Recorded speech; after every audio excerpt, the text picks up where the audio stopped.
wala na Joy, Hanamita and Marky. Dili na ni siya prank and wala ni nga dili ni pasabot nga nagpa-abuse me or unsa. Tinud anay na ni real life. Dili na ni siya fake news. Hello guys, welcome to my YouTube channel. It's me, Mera Floridiano. Please do like, share, and comment and hit the notification bells para updated kayo sa lahat ng aking video. Thank you! What's up guys? So for today's video guys is nalang ko i-upload kay kanang kuan siya about na tong kang Hana o kang Marky. Karon pagawas na si Hana sa iyang gibati. So atong paminawon guys ang side ni Hana ug ang side pod ni Marky. So ay nagpagawas din si Ma'am Hana sa iyang hinanakit guys. Kani bitong na atay makuanan nga ang atumbahan ng ngabit. Sus. Unya sila guys, dili pa jud sila kasal. Live-in partner pa sila. So 12 years silang nag-uban, pinalitan lang ng 1 year. O diba? Masaklap at masakit. Kaya naghilaka si Ma'am Hana bisan naman siguro si kinsa no maghilaka jud kay sakit ba apod sa part nga dugay mo nag-uban tapos ingon ana lang kadali ang imuhang mahibawan. Pero kitang mga babae is dili ta mo diretso give up. Nangagi pud ko ana guys. 3 years ning walay communication. Kay kuno lagi basta daghan og rason. Pero sa awa ng Diyos, sa prayers na gustong magbalik tapos naluy pud ko sa akong anak na wala siya papa. So mo to guys, nagbalik mi. Tapos karon nabulag na pud mi kay ako nasa Saudi, siya nasa Manila. So among mga anak is naa sa akong mama. So karon paminawon lang nato ang side ni Ma'am Hana. Tapos idugtong dayon nako ang side pod ni Marky kay ngon daw siya. Napod siya iyaha. So kana lang guys, keep on tuning, keep on watching, and keep on listening. So mabuhay tayong lahat. Wala na Joy, Hanamita and Marky. Dili na ni siya prank and wala ni nga dili ni pasabot nga nagpa-abuse me or unsa. Tinud anay na ni real life. Dili na ni siya fake news. Dili po ni siya dako. Real life na gid ni siya. So ani siya guys, dili ni siya pagpandaon sa iya sa pasakay. Ako ang isa sa inyo kay magnaman pud moy sa tawag ani kanang rights para makabalo kay since nag-vlog mi, so mahimo nami nga public figure. And daghan kayo nag-abang sa amo ang sa ako ang istorya about ani. Daghan kayo nag-message sa ako, di ta mo may isa reply. So isahon na nako pag istorya. So ano siya guys, 10 years na ni Marky nga nag-uyab, tapos 2 years may live-in. Ako iyang kauban sa pagsugod niya. Siguro mayroon siya nga wala ko nagsuporta sa iya sa pagsugod niya, pero eventually nag-uban ni sa vlog. Kakita mo ana sa mga nakasubay sa mo sa sugod pa lang, ako na kauban niya. Pero ako guys, aside sa nag-vlog ko, na ako'y full-time work. And akong gitabawaan is dili diri so basin isa pud na sa rason nganong nabuhat ni niya karon ang kani nga issue karon, di ba, kuan na kayo kana ay nag-post ani last time. Nang gihulat ninyo kung tinuod ba or dili. So yes, tinuod siya guys na ay cheating na nahitabo.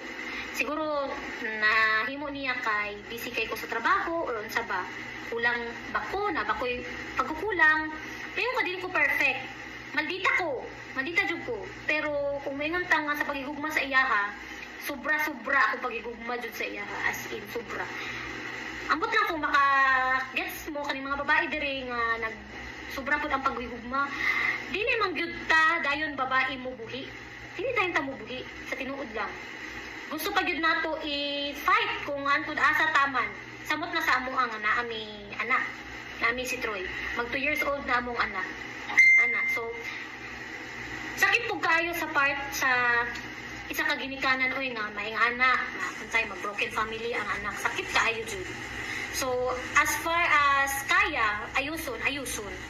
Pero kani man gud among issue guys is para sa ako dili na gyud sa kaya ayuson. Ana.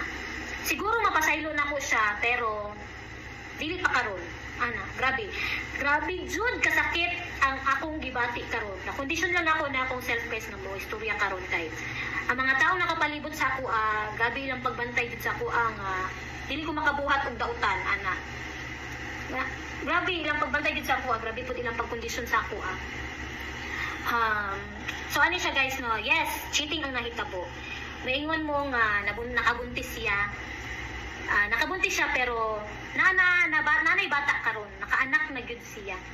Ang bata is 7 months or 8 months going to 1 year.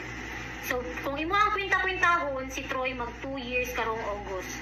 So nahitabo siguro ang kana nga pagkuan nila naana ko sa kuman ako panganak ni Troy, naana si Troy ana. So nasa sa 3 months or 2 months ana nga time.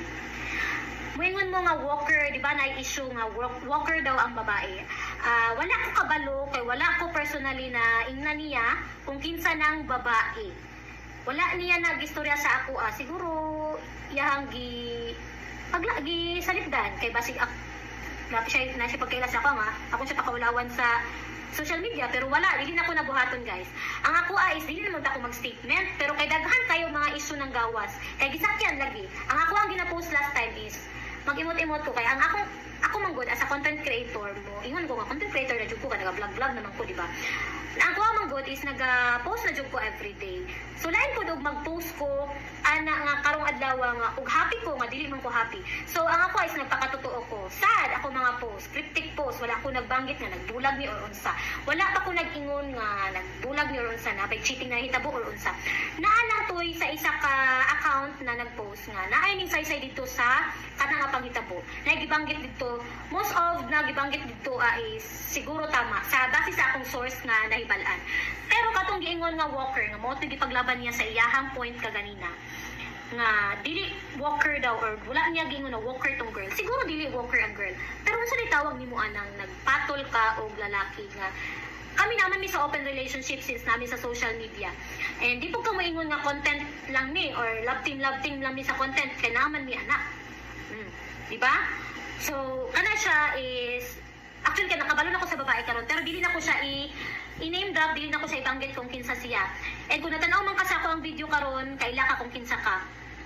Ana lang. Kung maingon sa imuha,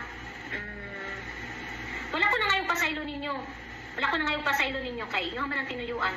Naa naman na, nabuhat naman na. Ako alang is basta rin ako mag-message sa imuha. Magulat na lang ko nga mapasaylo ta mo. Di ko mga ipasaylo ninyo. Magulat na lang ko nga ako mo kusag pasaylo sa inyo ha. Ana lang. O ngayon na akong friend. Karma lang daw akong giulat. Charot. Pero bitaw, ani lang. And ay balo din ako sa tanan. Kami dahil siya is dili lang ni mao nga issue. Kaya ako dili jud ko musuko kung maulang ni nga issue. Pero maingon mo nga mabawra kaayo akong saba kung maingon mo mabawra ba akong rason nga nung mubiya na jud ko or dili na jud ko di na ko madawat ang bata or unsa ba pero napajud ko nahibalaan guys sa legit na source sa amuaning circle of friends dili lang ako mag name drop pero kani manggod kay murag grabe na kabastos sa ako ana lang siya daghan na di ay kaayo ang mga girls na involved. Wala ko kabalo o kinsa na sila.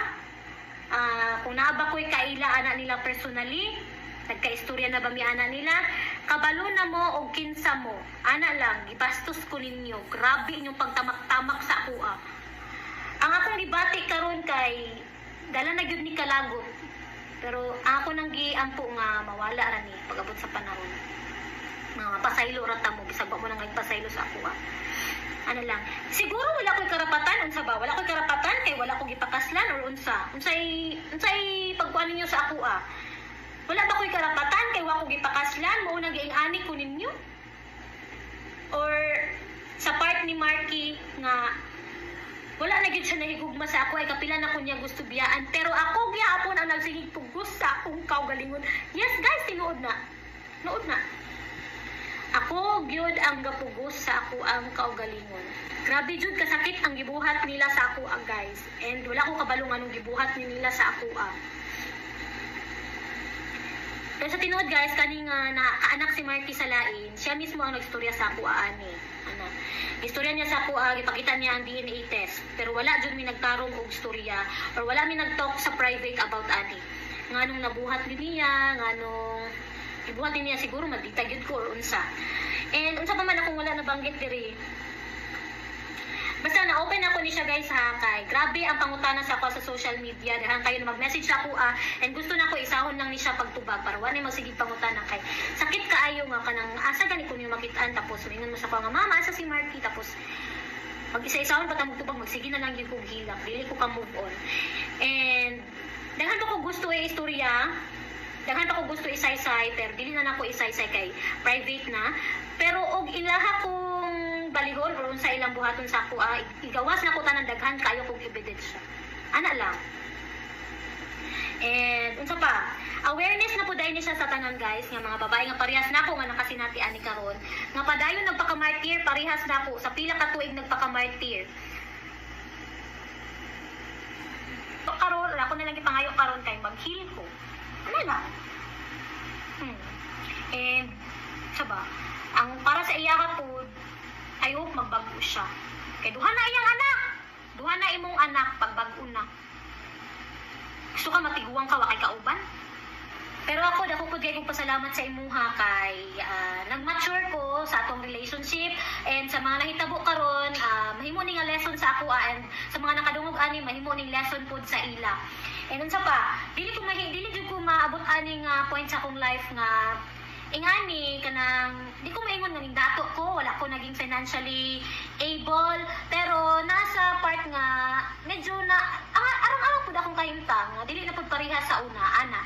Dako kay ko pasalamat sa imuha kadaghan pug na learn na lesson kay sa imong mga motivation nga nagdilin sa ako and dili pud tanan sa atong panag-uban nga sad ta. Na happy pug ko as in happy samot na sa natay baby sa isa sa pinakanindot nga nahitabo sa ako ang kinabuhi. Base pa sa atong mga gara-gara sa una remembrance nimo siya sa ako. Salamat. Oo lang. Bye.